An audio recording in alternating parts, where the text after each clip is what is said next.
안녕하세요, 비트TV입니다. 비트코인이 잘 가고 있습니다. 다행입니다. 제가 이야기 드렸죠? 오를 거라고. 이미 선반영이 다 된 것 같아요. 지금 금리 문제는 적어도 암호화폐는, 비트코인은 선반영이 전부 된 것 같아요. 그래서 지금 자리를 잡았다. 그런데 뭐 주식과 부동산은 아직도 하락을 맛보지 못했다고 저는 생각을 합니다. 계속 제가 영상에서 금리 이야기를 안 할 수가 없어요. 제가 오늘 뉴스를 보니까 유럽연합에서도 드디어 11년 만에 금리를 0.25% 올리겠다고 했어요. 이걸 올렸는데도 인플레이션이 잡히지 않으면 또 한 번 시도를 하겠다는 뉴스가 나왔습니다.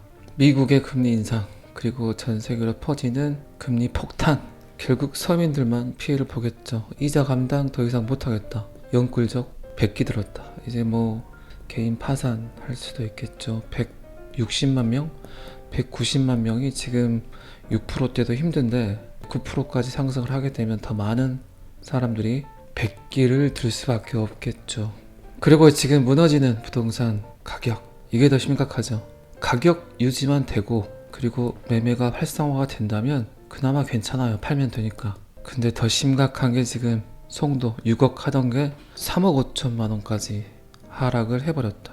그리고 이제 SBS 기사가 하나 떴는데, 호시절 지났나, 금융지주 증권 신저가 주르륵. 금융지주 회사들의 주식 하락은 아마 끊임없이 이어질 걸로 예측을 합니다. 자, 여러분들은 어떻게 이 어려운 시대를, 이 어려운 난관을 버티실 건가요?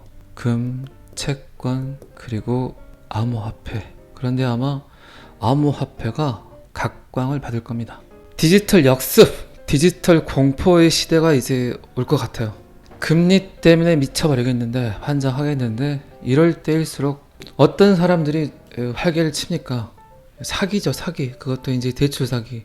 급전이 필요하신 분들이 굉장히 많아졌어요. 지금 한 달을 어떻게 버틸까, 이런 고민하신 분들이 많아졌다는 얘기죠. 이제 그런 분들의 신분증이 이제 남발이 되게 됩니다. 그리고 메이저 금융사마저 엉터리 핀테크, 신분증 4번 본인 인증으로 대출 사기가 늘어난다. 신분증 4번 하나면 전 재산 털어가는데, 은행은 대체 뭘 할까요? 은행 업무, 대출 업무 관련 사기가 엄청나게 많아지고 있습니다. 본인도 모르는 사이에 어디 은행, 그리고 사채, 신용금고 이런 곳에서 대출이 이루어지고 있어요. 이게 이제 디지털 역습이죠. 여러분들은 디지털이 굉장히 편하다고 생각을 하지만 결국 그 디지털이 지금 어쩌면 여러분들의 그 편안함에 엄청난 공포와 위험을 가할 수도 있습니다. 야, 니네 너무 지금까지 편했지? 지금까지 너무 편했잖아. 그러니까 약간 불편해봐. 그럴 수밖에 없어. 지금 전 세계 온라인망이 포화 상태야. 금융사뿐만 아니라 지금 난리죠. 플랫폼 기업들, 개인 정보를 굉장히 많이 갖고 있는 기업들, 쿠팡, 뭐 카카오, 페이스북, 인스타그램, 뭐 유튜브도 마찬가지겠죠. 그런데 이게 왜 문제냐? 그들의 데이터베이스를 구축하는 방어벽이 낮아진 게 아니에요. 코로나 때문에 온라인을 이용하는 사람들이 너무나 많아졌다는 거죠. 온라인 유통. 그런데 그 데이터베이스를 막을 만한 준비가 되어 있지 않은 거예요. 이건 뭐 은행권도 마찬가지고, 방금 전에 말씀드렸지만 뭐 틱톡, 인스타그램, 페이스북, 유튜브, 쿠팡, 11번가 다 그렇다는 얘기죠. 그러니까 이게 양동이에 물을 계속 이렇게 받아왔어요.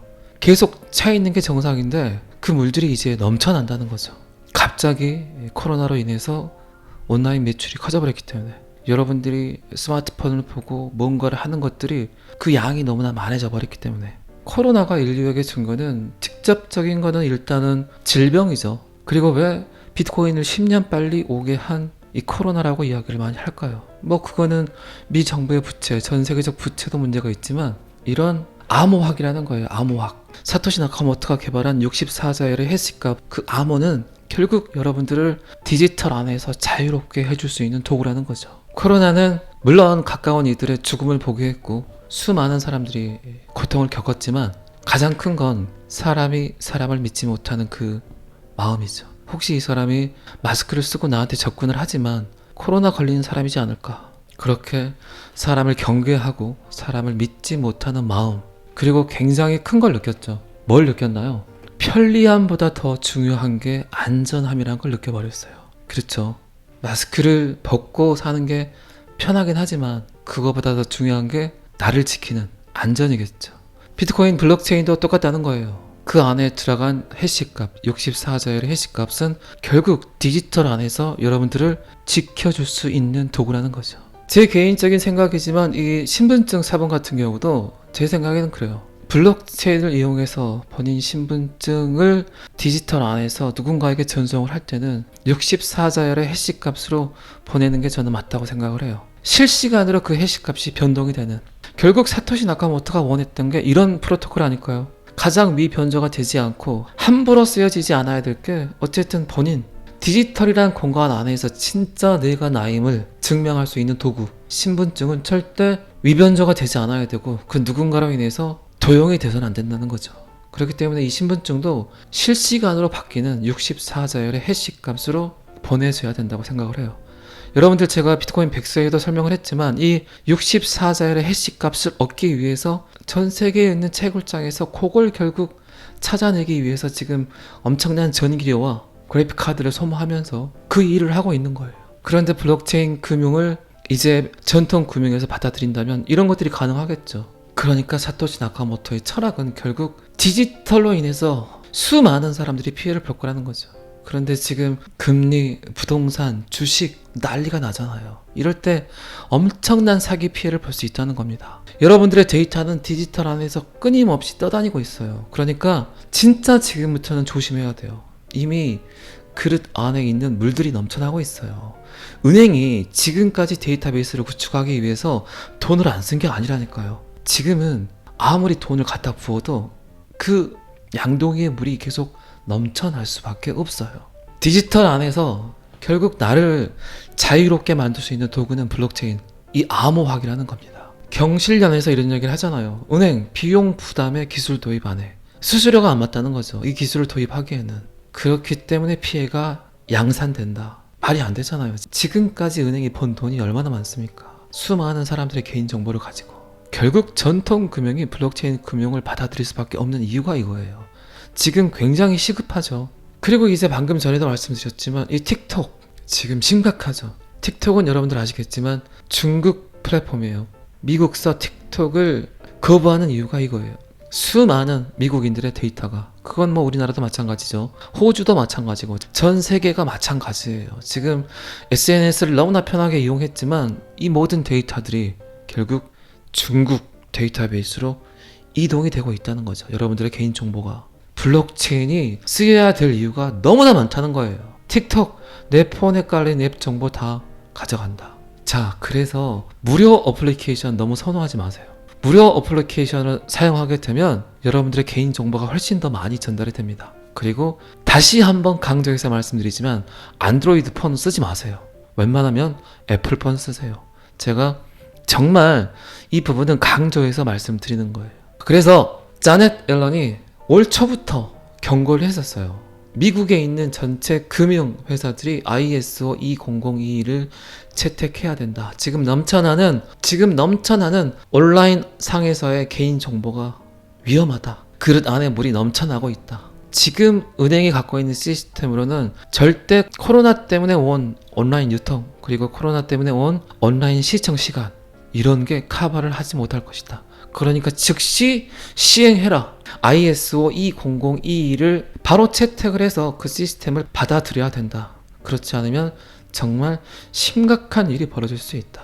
자, 제가 방금 이야기 드린 ISO 20022 시스템에 대해서 이제 왜 XRP 리플인가? 왜 XRP 리플이 암호화폐의 황제인가를 제가 다시 한번 여러분들께 이야기를 해보도록 하겠습니다. 그리고 다시 한번 말씀드리지만 XRP 리플은 거래 도구, 지불의 수단, 스마트 컨트랙트, 그리고 NFT. 자, 제가 방금 전에 어떤 이야기를 했습니까? 결국 전통 금융이 살아남기 위해서는 블록체인 금융을 받아들여야 된다. 그리고 블록체인의 활용도는 어마무지해요. 지금 SNS도 마찬가지고 금융권에서도 마찬가지고 그걸 받아들이는 순간 인류가 안전해집니다. 자, 그러면 블록체인을 활용을 해야 되는데 어쨌든 그 안에서 이루어지는 모든 컨텐츠들, NFT, 스마트 컨트랙트, 디파이까지, 그리고 거래까지 완벽하게 할 수 있는 코인이 지금은 XRP 리플이라는 거죠. 이 기사가 2021년 10월 5일 기사입니다. 유투데이 기사인데 Fed Reserve 연방준비제도는 이미 리플은 사용하고 있는 ISO 2002 형식을 채택하려고 합니다. 자, 이 기사가 떴어요. 그런데 리플은 이미 이 ISO 2002를 채택해서 사용을 하고 있어요. 참 아이러니하죠. 전 세계에서 가장 중요한 정부 기관에서 민간 기업을 따라하고 있어요. 어쨌든 미 연방준비제도는 리플이 준수하는 ISO 2002 형식을 이제 채택하려고 합니다. 새로운 표준에서 실행되는 연방준비제도 기반 실시간 지불, 이 시스템을 빨리 채택을 해서 사용을 해야 된다. 미국 연준은 모든 연준 은행이 자금 이체 서비스에 대해 ISO 2002 시스템을 구현할 것이라는 이야기를 했다. 그런데 흥미롭게도, 너무너무 흥미롭게도 리플의 블록체인 기반 결제는 이미 ISO 2002를 준수하고 있다. 자, 이제 슬슬 여러분들은 약간의 상상을 하셔야 돼요. 생각을 하셔야 되고, 그 연관 관계에 대해서 연방준비제도는 자금 이체 서비스에 대해서 리플과 동일한 시스템이 실행이 된다. ISO 2002는 새로운 금융 표준이 될 거다. ISO 2002를 통해 금융기관과 기업은 안전한 방식으로 빠른 거래를 할 수 있다. 연준보다 더 빨리 리플이 ISO 2002를 채택을 해서 사용을 하고 있죠. 리플은 그래서 미래를 계속 준비하고 있다는 겁니다. 제가 탄소 제로, 탄소 중립 때 여러 번 이야기 드렸죠. ISO 2002는 무엇이며 암호화 산업에 어떤 영향을 미칠까? ISO 2002 코인은 규제기관에 의해 더 관대하게 취급되고, 그런데 지금 리플은 규제기관에 의해 더 관대한 게 아니라 지금 더 학대를 받고 있죠. 왜 그럴까요? 뻔하죠. 이미 찍어놨으니까 미국에서. 이 시스템은 결국 정보의 양을 늘리고 상호 운용성을 개선하고 은행이 서로 통신하는 방식을 극적으로 변화시킬 것이다. 정보의 양을 늘린다. 이게 가장 중요하죠. 데이터를 전달하는 속도도 문제지만 결국 안전한 데이터 확보가 가장 중요하다는 거죠. 그리고 이제 XRP 리플에 관한 이야기가 나옵니다. 리플은 현재 미국에서 두 번째로 큰 핀테크 회사이다. 그것의 통화인 리플은 시가총액 기준으로 가장 큰 암호화폐 중 하나이며 오늘날 가장 큰 ISO 2002와 호환하는 유일한 암호화폐이다. 상대적으로 매우 느리고 가치 저장소 외에는 쓸데가 없는 비트코인과 같은 기존의 암호화폐와는 달리 리플 생태계는 은행과 기타 주요 금융기관 간의 거의 즉각적인 결제를 위해 설계된 디지털 지불 네트워크 및 프로토콜로 설계가 됐다. 결제를 위한 담보 제공 외에도 XRP는 빠른 통화 변환 및 국가 간 송금에 자주 사용이 된다. 그런데 불행히도 리플은 이렇게 좋은 회사인 리플은 2020년 12월 SEC와 소송 중에 있다. 그리고 그 소송으로 인해서 XRP의 가격은 상당히 까였다. 그러나 수많은 논평자들은 리플이 법적으로 증권이 아닌 상품 또는 통화로 분류된다면 거의 확실히 SEC를 상대로 승리할 것이라고 예측을 한다. 그리고 XRP가 통화의 규정을 준수하게 되면 ISO 코드가 발행이 되어서 참 중요한 말입니다. 중앙은행 메시징 시스템과 그리고 비자 및 마스터카드와 같은 주요 금융회사의 데이터베이스와 잠재적으로 통합될 수 있다. 자, 세계준비통화 이야기를 제가 자꾸 하는 이유를 알겠죠. 전 세계 모든 금융회사들이 왜 XRP를 선호하는지 알겠죠. 결국 XRP로 모든 걸 통합하겠다는 이야기죠. 금융회사의 데이터베이스와 잠재적으로 너무나 편하게 통합될 수 있다. 그냥 한꺼번에 블록체인 금융을 ISO 2002를 채택한 XRP가 모두 먹을 수 있다. 그 거래의 도구는 결국 XRP가 쓰일 것이다죠. 미 연방준비제도에서 분명히 작년 10월 ISO 2002 형식을 채택하겠다고 이야기를 했어요. 근데 최근 데이터입니다. 이제 이게 지금 연방준비제도 사이트예요. 그리고 미 연방준비제도에서 6월 27일 ISO 2002를 채택을 했습니다. ISO 2002 표준은 점점 더 많아지는 세계지불, 청산 및 결제 시스템에 채택되고 있으며 앞으로 몇 년 동안 크게 성장할 것으로 예상이 된다라고 지금 사이트에 직접적으로 올려놨고요.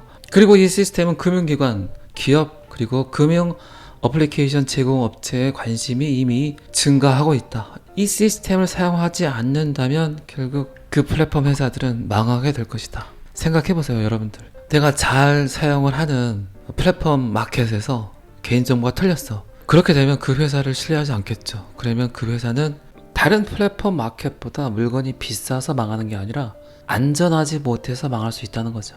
코로나를 겪으면서 사람들은 편리함보다 더 소중한 게 안전이라는 걸 느껴버렸다니까요. 자, 점차적으로 이런 마켓들이 많이 생길 거예요. 물건이 싼 마켓보다는 안전한 마켓을 사람들은 더 선호하게 될 겁니다. 물건이 약간 비싸더라도 디지털 안에서 나를 지켜줄 수 있는 마켓. 그래서 지금은 그 어떤 플랫폼 기업도 보안이 생명입니다. 생명. 이 ISO 20022는 결국 그래서 수많은 곳에서 사용을 할 수밖에 없어요. 미 연방준비제도에서 채택을 했다는 건 결국 전 세계가 사용을 하겠다는 거죠. 그러면 요거에 관련해서 약간 지난 기사를 한번 봐보도록 하겠습니다. 자, 요 기사가 2020년 기사인데 2020년 6월 기사예요. 리플은 ISO 20022 표준 기구의 일부가 된 최초의 블록체인 회사이다. 어떻게 이렇게 브래드 갈라하우스는 미래를 잘 예견을 했을까요? 어떻게 이렇게 사토시 나카모토의 백서에는 2022년을 정확히 내다보고 있었을까요? 국경 간 결제 네트워크인 리플은 ISO 20022 표준 기구의 일부가 되었으며 분산 원장 기술에 중점을 둔 첫 번째 회원이 되었다고 발표했다. 리플, 새로운 글로벌 결제 표준에 합류한 최초의 블록체인 회사 ISO 20022로 결제 산업 혁신. 리플이 고객에게 새로운 수익 잠재력과 더 나은 전반적인 경험을 제공하는 데 도움이 되는 것으로 보고 있다. 그리고 이게 지금 리플 사이트에 나온 2020년 9월 업데이트 내용입니다. 국경 간 결제에서 블록체인과 디지털 자산의 역할. 국제적으로 돈을 보내거나 받으려고 시도한 사람은 역사적으로 그것이 길고 힘들고 복잡하고 종종 고통스러운 과정이었다는 것을 알고 있다. 국경 간 지불에 대한 마지막 토론에서 우리는 이 파편화된 환경이 ISO 표준화의 힘과 리플넷의 새로운 기술 접근 방식에 의해 어떻게 제정이 되고 있는지 보여주었다. 마찰 없는 국경 간 지불 경험을 가능하게 할 수 있다. 지금이 국경 간 결제를 혁신할 때이다. 2020년도에 이미 XRP 리플은 미래를 예견하고 ISO 20022를 그냥 리플렛 안에 쫙 깔아놨어요. 그런데 이 시스템을 보고 결국은 미 연방준비제도에서 필요하구나, 결국 요거를 채택하지 않으면 지금 인류가 난리가 나게 생겼다. 수많은 사람들의 개인정보가 지금 넘쳐나고 있다는 거예요. 아주 심각할 정도로. 자, 리플의 위력을 발휘할 때가 이제 멀지 않았다는 겁니다. 마지막으로 요 기사까지만 봐보도록 할게요. 자, 이것도 2020년 9월에 나온 기사입니다. XRP가 비트코인보다 우수하고 다른 모든 알트코인보다 최고의 암호화폐인 이유. 비트코인보다 낫다는 건 뭐 전 세계 사람들이 알죠. 이제 결국 암호화폐의 제왕이 어떤 거라는 걸 다 알고 있다니까요. 그리고 인류에게 선물을 줄 수 있는 블록체인 암호화폐는 결국 리플이라는 걸 사람들이 점점 많이 알아간다는 겁니다. 뭐 여러분들은 저를 통해서 리플을 많이 이해하셨겠지만 저 말고도 수많은 크리에이터들이 진정성을 갖고 왜 리플인가에 관한 이야기를 많이 한다는 거예요. 그리고 영상에서 제가 끊임없이 이야기 드렸죠. 왜 SEC가, 미 정부가 리플의 가격을 방어하고 리플의 성장을 억누르고 있냐고요. 결국 XRP 리플을 전 세계에서 유일한, 그들이 인정한, 세계가 인정한 암호화폐로 만들려는 그들의 생각이라는 거예요. 그렇게 만들어 놔야 그들이 뻔뻔하게 그냥 리플을 쓰겠다는 타당성이 생기잖아요.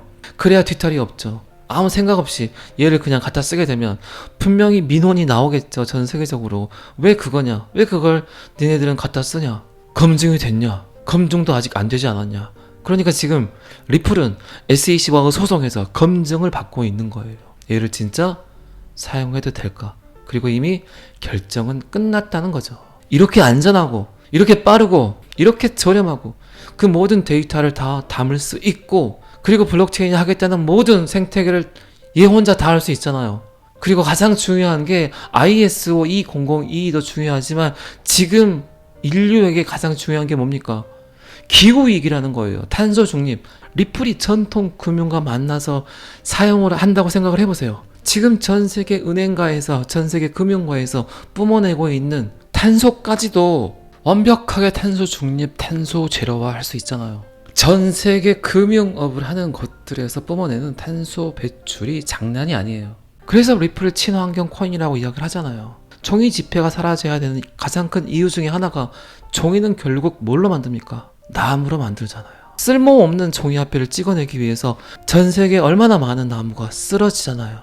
오늘 제 영상 같은 경우는 진짜 여러분들이 처음부터 끝까지 이렇게 좀 집중해서 좀 청취를 하셨으면 좋겠어요. 그리고 XRP 리플 홀더뿐만 아니라 경제에 관심이 있는, 그리고 암호화폐를 투자한 다른 분들도 좀 봤으면 좋겠어요. 제가 특정 코인에 대해서 굉장히 이야기를 많이 하지만 다 그런 이유가 있다는 겁니다. 그들은 이미 준비하고 알고 있어요. 이 인류를 한 번 더 진화시키고, 이 인류를 블록체인으로 인해서 깨끗하게 만들어줄 수 있는 코인이 어떤 코인인지를 알고 있다니까요. 그래서 그들은 준비를 하고 있어요. 결국 가까운 시일 내에 뭔가 엄청난 이슈가 나오지 않은 한, 지금 인류가 대면하고 있는 이 수많은 문제점들은 해결이 되지 않아요. 결국 기축통화국인 미국이 뭔가 결정을 내릴 때가 됐다는 겁니다. 그 결정의 가장 큰 중심에는 결국 XRP 리플이 크나큰 영향을 미칠 거란 거죠. 자, 오늘 제가 좀 영상이 길었습니다. 리플 사지 마세요. 끝이 좀 그런가? 자, 오늘은 여기까지 하겠습니다. 구독과 좋아요는 항상 저를 힘나게 합니다. 감사합니다. 비트TV였습니다.